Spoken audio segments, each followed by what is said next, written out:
Hello and welcome to another video. Now this is part one in a two-parter. I know, it's almost as if I planned this content out in advance, but we both know that that's never happened.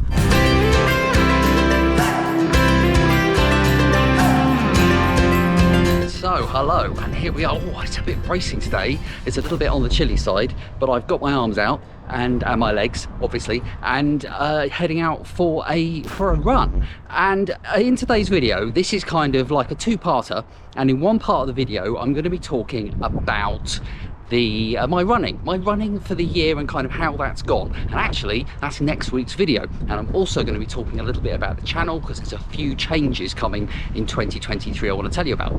So this week is going to be slightly different because I'm going to talk. Oh, it's all windy all of a sudden. It's very windy today. Can you hear me? Today I'm going to be kind of a review of my Project Green year, but also I'm going to tell you a little bit about why I've suddenly turned into Greta Thunberg.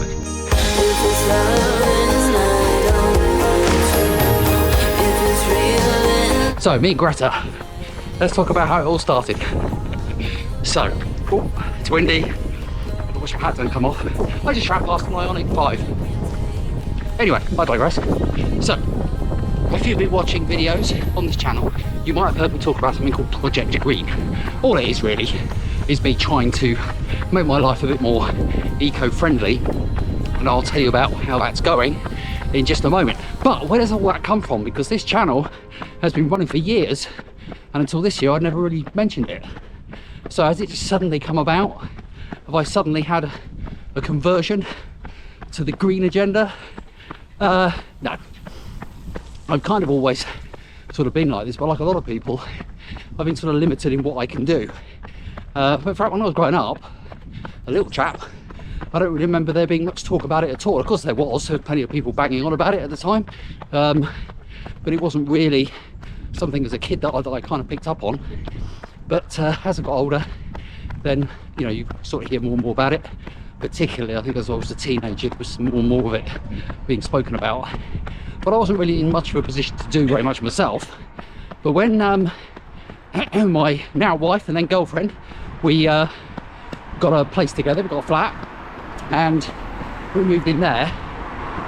We got some containers and decided to do a bit of recycling, because at the time the local council weren't doing it. Local councils didn't, they just had the household refuse collection every week.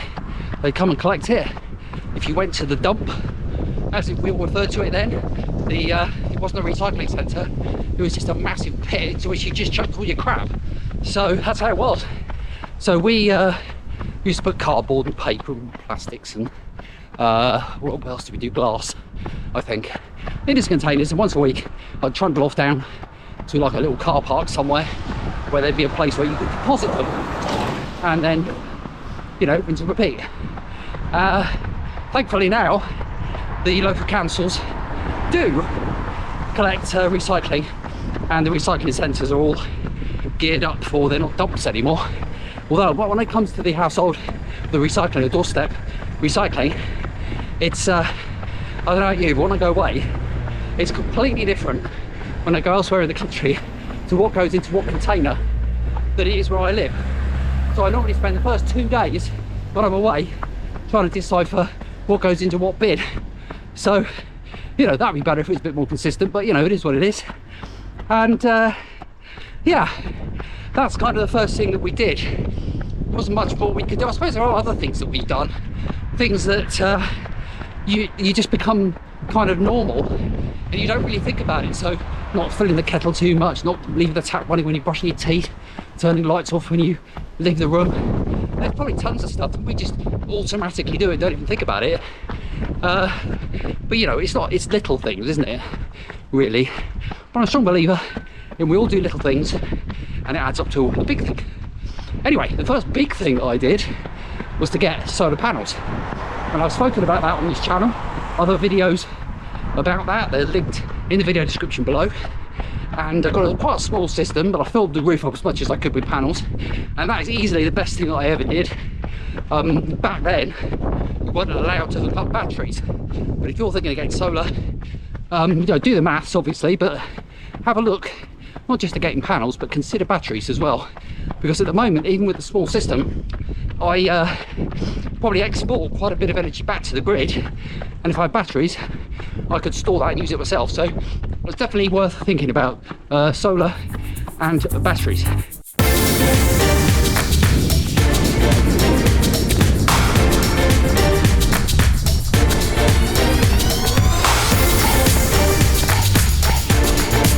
So I've had the solar for about 10 years now, just over.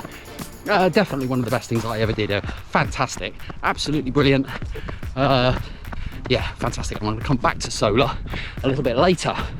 So what else have I done? Well, it's a fast forward 10 years actually to this year. So we said it was going to be kind of a review. Well, here is the review. This year I've kind of gone into overdrive for my, no pun intended, for my kind of next phase of my green agenda. And the first thing I did was to replace my aging gas boiler, my 20-year-old gas boiler, with a heat pump. And at the time of recording this, I've had it in for nearly 3 months, and I'm pleased to report all is going well. And I've got lovely hot water, and we have had some cold days, some cold mornings in particular, and the heating has been there, keeping me nicely toasty, so it's all good. And I'm so impressed with the heat pump. It's really clever stuff. It's kind of just does it heats by moving air about. It's the laws of thermodynamics. It's incredibly clever and also incredibly efficient. So for every 1 kilowatt of electricity that I use to run the fan and the compressor in the heat pump, it's kicking out upwards of 3 kilowatts, probably closer to 4, maybe a little bit less for the hot water, but so efficient, so clever. Yeah, wonderful. Won't be the solution for everybody, a heat pump, but it's certainly working for me.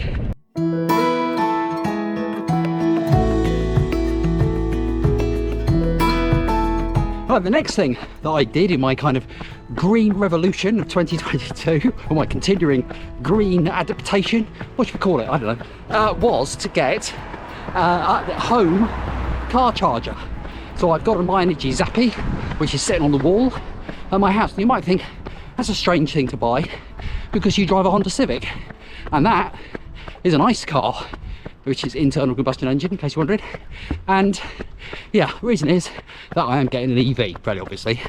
And at the time of recording this, it's probably going to be a couple of weeks, and it should be more or less ready for me, something like that. So I should get it in December. Around the time this video is going out, it should be almost there, which is very exciting. And I will be making videos in 2023 about the transition from gas to electric, because it throws up all sorts of interesting areas to look at. So make sure you subscribe if you want to see those videos. But that is not, of course, going to be the end of the story.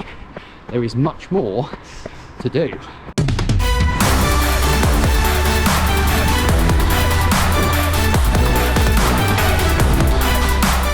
So what next then? My plans for 2023. Well, the master plan, and it's going to depend on whether I can kind of finance it, because I have spent rather a lot of money this year.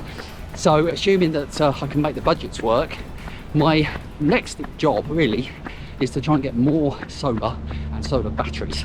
So I think I mentioned earlier that my solar system was installed and I didn't have batteries. You weren't allowed to at the time.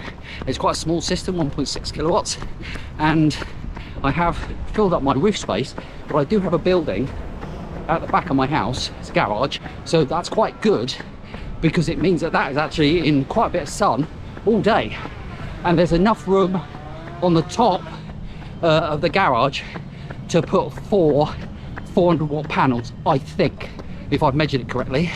And that's good, because when my current panels are 200 watts, in the 10 years that technology has improved quite a lot. So by adding 4 panels, I can double the size of my current 8-panel system, take it up to 3.2, which for the UK is still actually small. Well, not small, but it's, I think the average is 4, so it's getting there. But I just haven't got any more roof space, so that is what my plan is. If I also get some batteries, then I can store this excess energy that I will definitely be generating if I've got that size of system, and then use it in the evening. because obviously my electricity usage has shot up with having the heat pump, and of course when the EV arrives it's going to go stratospheric. So the more energy I can generate and store, the better it's going to be. And there's one other thing worth mentioning, and I'll talk about this more in future videos, is what you can do if you've got, even if you haven't got solar, if you, or a small system, if you've got batteries, you have the option of generating or charging up those batteries overnight on the cheap tariff, and then using that during the day when the electricity is more expensive.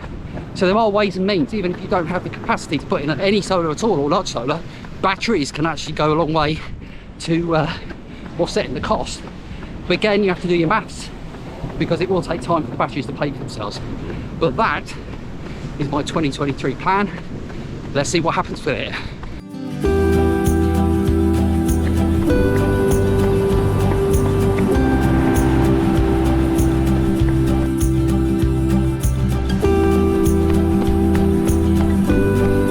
That's it for this week's video.